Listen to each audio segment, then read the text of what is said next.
Because the CBDM will say there is an improvement in the life of Cameroonians. Apostle Ambe. The first question we have to ask is that these PhD, master's degree, and first degree holders, what contributions have they given to the nation?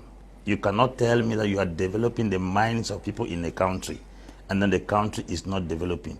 What are they actually learning in those institutions? Secondly, we had a scenario in this country where doctors gathered in Yaoundé and most of them collapsed. Some even attempted drinking poison to die because they were not recruited in the higher institution. It is a cycle. You go to school, you obtain master's or PhD, you join a political party, you are appointed as a lecturer. It ends that most of our educated people come back as teachers. We have people who are teaching nuclear chemistry in Cameroon. They cannot produce a bomb. They teach nuclear chemistry, they cannot produce even grenades. We have people who are lecturing in agriculture. They don't have any farm. We have people who are lecturing in aviation, teaching in different areas, yet we don't have any effective transport company. We have all kinds of business managers in the country, yet no business is managed in the country. The private sector in Cameroon is a total failure, yet we have many MBA students all over the country, masters in business management, yet the private sector is totally a disgrace. It will shock you that those who are even managing business in this country at a higher scale are illiterate. The Kaji, the Fosos didn't go to school. The Fosso Victor did not go to school. Then you go and find out those who have MBAs in business management. They are looking for institutions to teach. Are all Cameroonians created to go back to the classroom to teach? What is their job? Job description. Secondly, President Paul Biya came to power as a youth. Today we have ancestors ruling us. I mean, living ancestors. In almost every strategic responsibility, you cannot find a young man there.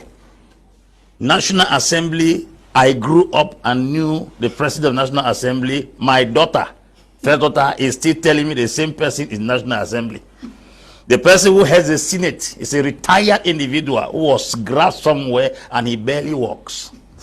We are talking about a constitutional council person who has been given an office that was created to make sure elections go free in this country. He was brought into that office. He saw it as a trophy, not an employment, as a breakthrough of the millennium. Now we have such persons in responsibilities. How do you expect a nation to continue for when the poor are ruling it are on wheelchairs? A nation that is led by people on wheelchairs, how do you expect the nation to gain speed? The people themselves cannot walk. How can the nation walk? Because in leadership we need energy, we need vitality, we need vigor to carry out leadership to an effective end. But that's not the case here. Now, when we talk about creating many institutions of learning, let us go to places like Europe and America. You will not find too many institutions. They have more of research centers where they come out with theses and hypotheses and come out with discoveries and inventions. You hear that Americans have gone to the moon, they have gone to the... We have all kinds of persons in different fields in this country. All they are looking for is to go back to a classroom and become a teacher. Is teaching the only job Cameroonians can do? How do you explain? You go to American facilities in the country, government-based hospitals, the stories there are something else. It's a shame. Now, when we come back to address issues that are very burning in this country, we are talking about things that are very, very serious that affect the life of every Cameroonian. Look at the way Cameroonians are traveling out of the country. Guineans who are close here don't go out of the country. One of the signs you will know a country is not well is the rate at which the people migrate. Because migration is movement from one place to another. In my own definition, is movement from an uncomfortable environment to a more comfortable environment. So if Cameroonians are going out of this country at a very high rate, it's only a sign that the environment is not comfortable for them to stay. Those are the things we have to put into considerations. Now, coming back to agriculture, like what Kikishi said, that we're talking about the Green Revolution. Cameroon imports worth 4 billion of money 4 billion worth of onion every year. Onion. But we have a country that grows almost everything. We import worth 42 billion of pork every year. Now, why do we import food? The rate at which we import food in Cameroon is very bad, considering the fact that Cameroon has the most fertile soil under the planet Earth. On the surface of this earth, we have the most fertile soil. I'm sure we're supposed to be suppliers of food to other countries, not depending on other countries to give us food. Yeah. We have an airline system where instead of taking business managers to send there, we send military people to go and head a business organization.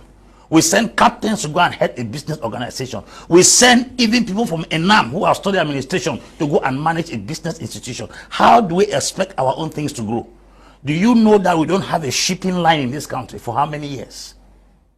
How many years we don't have a shipping line in this country?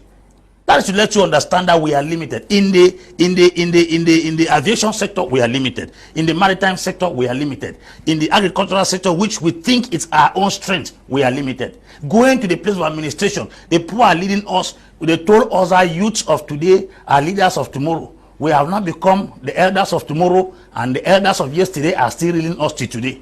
What do you expect the generation who are coming forward to think?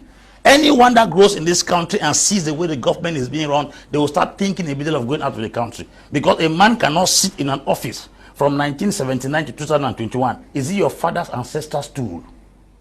That's the question we are asking. You are sitting here, you are Bo Elvis, and you have gotten a degree in journalism from many years ago. You are working. There is no hope that one day you will become director of CRT, because there are ancestors who are sitting there and they must die on the seat. There is no hope. So those are the things we have to put in consideration. Look at Canada, go to Finland, go to Denmark, go to Holland. You see the prime ministers in those countries are young persons. But they have given us the impression that until you grow old and have gray hair, you are not qualified to lead. I want to ask, is gray hair the curriculum vitae needed for leadership in this country? I rest my case. Thank you.